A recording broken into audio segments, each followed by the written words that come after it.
Okay, so we'll start, I guess, with the negotiated civil judgment, you know. Or I thought we were going to start with the criminal case piece. The negotiated civil judgment, you know, why didn't you refile the criminal charges in that case? So the way that happened is that we've got this case, the original criminal case that had gone, 2 years. It can take a very long time to get to preliminary hearing on a very big case like this one was. We get to the point where we get the holding order at the criminal case, can set it for jury trial, and then there's the decision by another reviewing judge that prior to that becoming final is when the negotiated civil judgment was entered. Had we gone forward and that ruling became final, effectively ending that case, there's an option to refile the criminal case. You get that option to do that in most circumstances, just the one time on a felony case. You're starting that clock over another 1 to 2 years till you get back to the same place. And you really have to factor that in when you're coming forward with the same evidence. Do we want to do that? Do we want to spend another 2 years going through the process to potentially end up in the exact same location?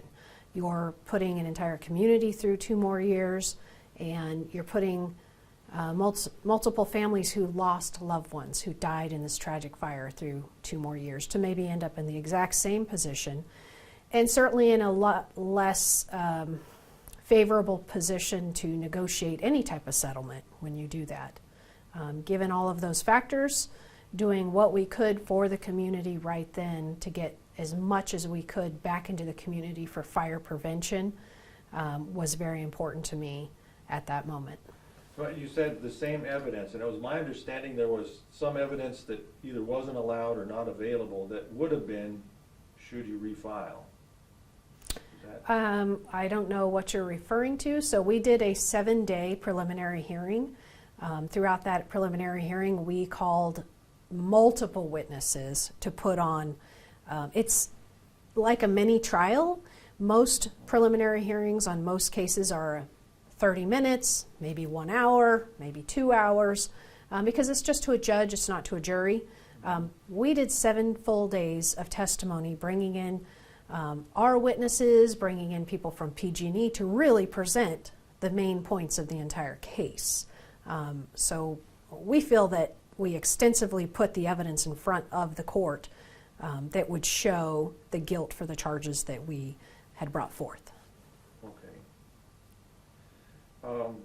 A civil suit versus a civil prosecution, there's a difference there. There is a difference. So a civil suit is traditionally what a individual citizen can bring. They can bring that to, sue a contractor or any other wide variety of cases. Or, a county can bring that, as they did here, to sue PG&E because of the Zogg fire. That's all brought on behalf of a client. You are an attorney, represents one specific client. In the world of the DA's office, the vast majority of our cases are criminal prosecutions. That's on behalf of the people of the state of California, county of Shasta, not any individual victim. It's the exact same for a civil prosecution. We don't have a client. We're not bringing a civil prosecution on behalf of any one individual or one location. It's brought on behalf of the people of the state of California, county of Shasta. So there's a big difference. It's wholly done in this office with the idea that we are doing what is best for the community, the county, and the state as a whole, and not any specific person or location. Okay. There was something beyond the $50 million settlement. What else was involved in that? Yeah, so I know there's been a lot of conversation about the monetary part of the settlement in this case, but I think it's very important for the community to know and not forget about the main focus of a civil prosecution, and and that is that it's a civil judgment, a court-ordered judgment against PG&E that requires them, under the law, court-ordered, to do certain things to help make sure our community is safer, to prevent future fires. Those were heavily negotiated because that is the key thing that we're looking for, is to stop PG&E practices that we feel are negligent that could start fires in our community. So we made sure we negotiated that they have to bring in additional weather stations for our community, that they would have to start undergrounding their lines here in our community, abandon lines in our community, making sure that those are taken so they don't stay there abandoned and end up starting a fire at some point. Making sure that their practice of when they're going out and looking at trees and marking them for removal, that they can't just 6 months down the road go into their computer and erase that or change that from it needs to be removed to non-removal, we'll just inspect again next time we go out. That can't be done unless they have a certified arborist or another vegetation specialist go out and check that tree and make sure it can be what they call delisted, not marked for removal. That was an issue in this case, just like weather stations. So there's a lot of practices that we feel were very negligent happening in our community. That was the focus of this judgment, is to make sure that we can force them to make these changes in our community to make everybody in our community safer, whether they live in Igo-Ono or Shingletown or Lakehead or here, even in the city, because fires started in the PG&E just outside in the county area can easily come through and just destroy the city. That was the biggest focus of a civil prosecution, is to make sure we can hold them responsible. There is a type of probation officer. It's not actually called a probation officer in my criminal world, that's what it would be called. But it's an independent third party as part of this agreement that now goes around the county looking for violations. Where are trees about to hit the line? Where are lines sagging? Where are there issues that PG&E needs to fix? PG&E, my office, are notified at the same time, almost weekly, if not multiple times a month, and we're making sure that they're going out and fixing those immediately. So we've got a independent company as part of this settlement proactively making sure they're looking for violations and correcting them, as well as all these other proactive judgment terms that they must do that we talked about. That is the main focus of the entire civil prosecution. So that affects the future. In the present, you did get the $50 million penalty to PG&E. Right. So how is that divided up? Who does that, and how is it divided up the way that it was? Right, so that is a piece just like we talked about the same, the way a criminal case works and a civil prosecution is the same. It's all in the jurisdiction or authority of DA offices. Not just Shasta County, but every DA office up and down the state of California have the authority to bring these types of civil prosecutions. Typically it's against some type of company or organization, because you can't throw them in jail in a criminal case. So how can we still penalize them? And that's where that distinction between a civil suit and a civil prosecution comes up again. Because in a civil suit, you're going for damages and losses and things that need to be done to remake a community whole. And when you're looking at a civil prosecution, again, we're looking at the entire community and what can we do to punish the corporation. This is more of punishment focused, where you're using the money to make the entire community better, because that is who the client, if you want to say we have a client, it's the people of the state of California, the people of Shasta County. So that's why it was important for me when we worked on this to make sure that the maximum amount of money, and it was almost 75% of the $50 million, went to Our fire, Shasta County Fire, got over $15 million. Our Anderson Fire, Reading Fire, our local police agencies, all of them is for arson investigations, adding arson investigators to the personnel, adding firefighters, so that we can have maximum number of firefighters on fire trucks, so that there's money to buy additional fire trucks so that we have enough.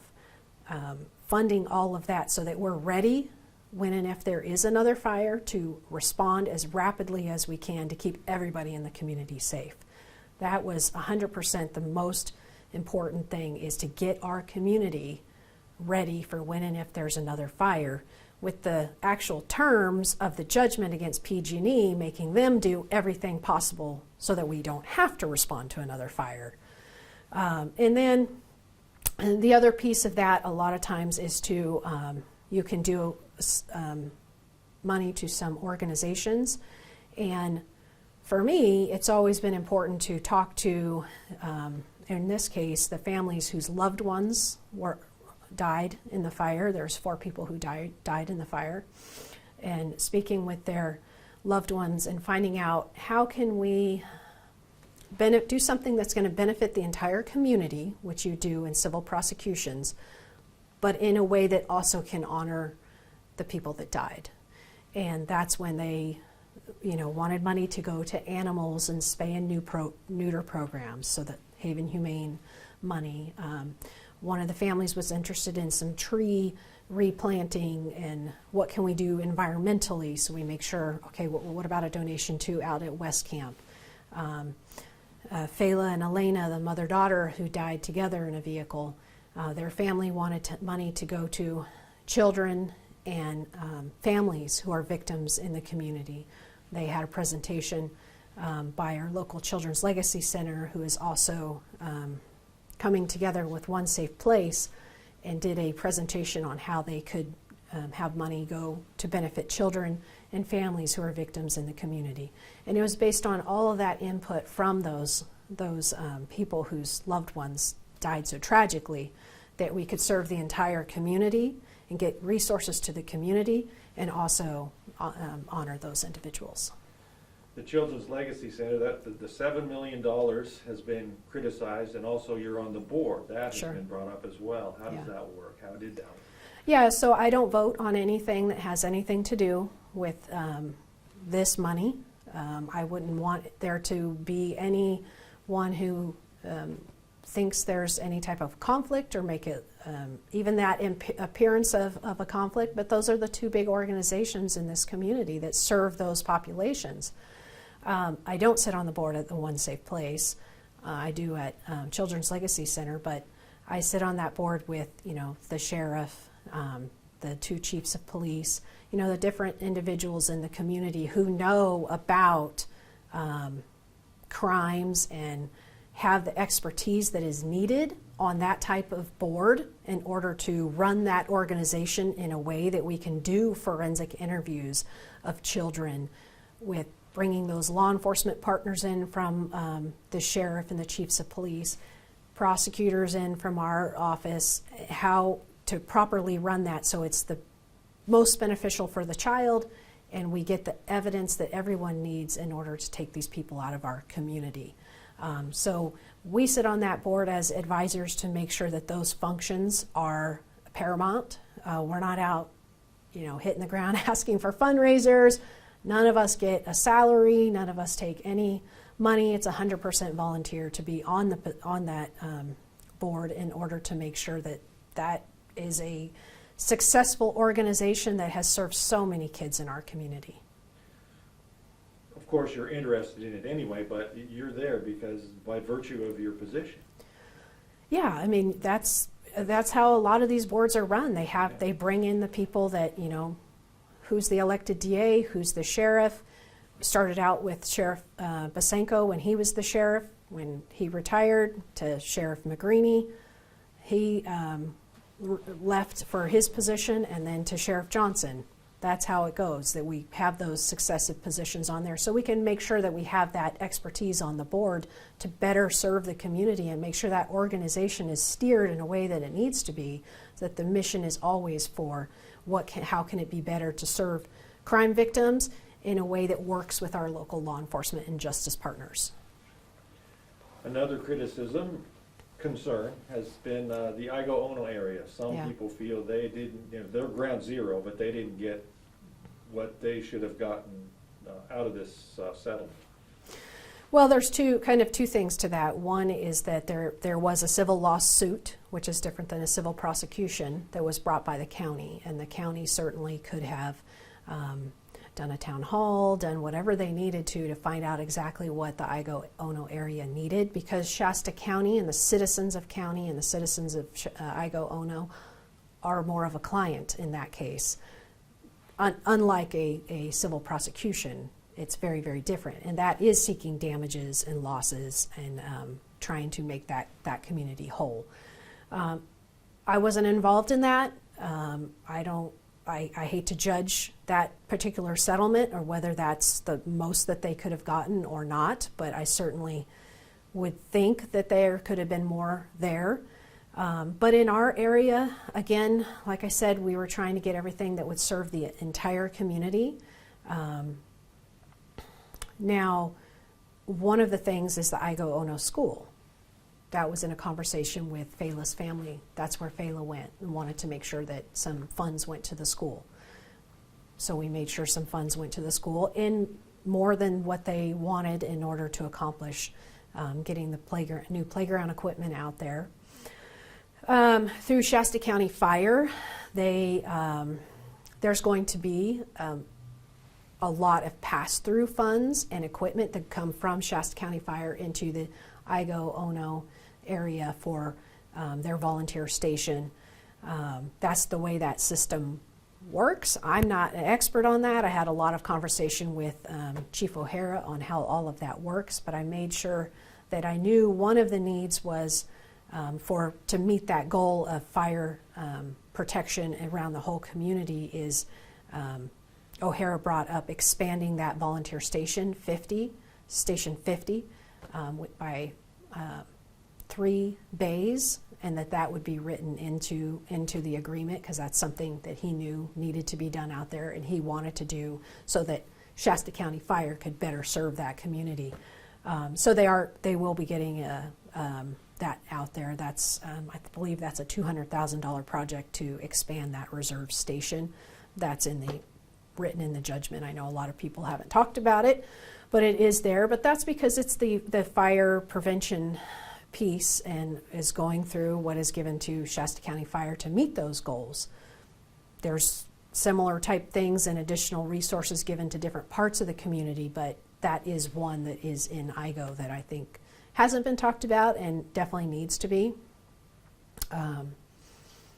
Yeah, I think I might have answered the question. The fire hydrants that Yeah. you brought up, which is part of the water system. Sure, yeah. That, I did hear about that during this process. We did look into it, had conversations with Chief O'Hara and other people with the water districts out there, and it is something that definitely needs to be resolved, but it's something that's going to take a lot of county involvement from the county side, and that's something I wish could have been accomplished during the county process. But it is a very complicated and somewhat politically divisive situation. There's not any one area that any money could have gone to get that out there.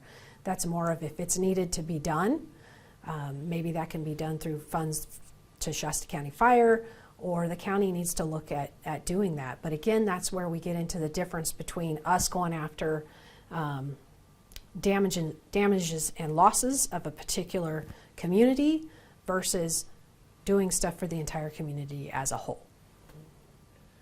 Now, the Board of Supervisors, by a 3-2 vote, Yeah.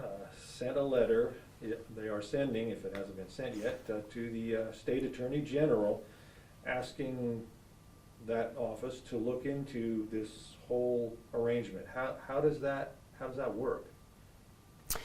So my entire career, I've been with the office for 20 years. It's known that anytime you have a witness, a victim, someone who's not happy with the way a case is handled, maybe we refused to file charges, we resolved a case in a way that they're not happy about, and who's your boss? Who can I report this to? We've always, whether it is when I was deputy DA working cases or now as the elected DA, we make sure people know the Attorney General's office. They have authority to bring a case that we didn't bring, or bring another case, even if we are bringing a case, or take a case away from us. That is the organization that has the authority to do cases here, or to look at cases. So we tell, call the Attorney General's office, let them know they can look into it if they feel like the facts need to be. When I heard this brought up, if someone asked me, that's what I would have told them too. Just refer it to the Attorney General's office and let them take a look at it, and they can make the decision. I'm confident that this case was handled legally and in the best interests of the community. So if a letter is going to them, then that's what needs to be done. And I know Supervisor Garman sent one, which simply just said that members of the community are concerned, have questions, the board has questions, can you look at it? That's what needs to be done. The current letter has a lot more in it. It's their prerogative to do what they want, but we'll just see what happens. You're comfortable with it, though? Yeah, I'm comfortable with it. So I want to circle all the way back, so I get this straight in my head, back to almost the very beginning of this. And Okay. the civil judgment, and I'm going off my memory, Okay. which is not great. Judge Bachman agreed in the preliminary hearing that there was enough evidence for this to go to trial criminally. In the criminal case, yes. And yes. that was given to Judge Flynn, I believe, who said, no, there's not. And Right. so that's when the whole civil thing got going. Right. But I heard, and correct me then, that there was some evidence that Judge Flynn did not get to see that could have changed his mind. And so that's the thought about why not refile on a criminal case. Okay, so that's inaccurate, because that's not the way the process works.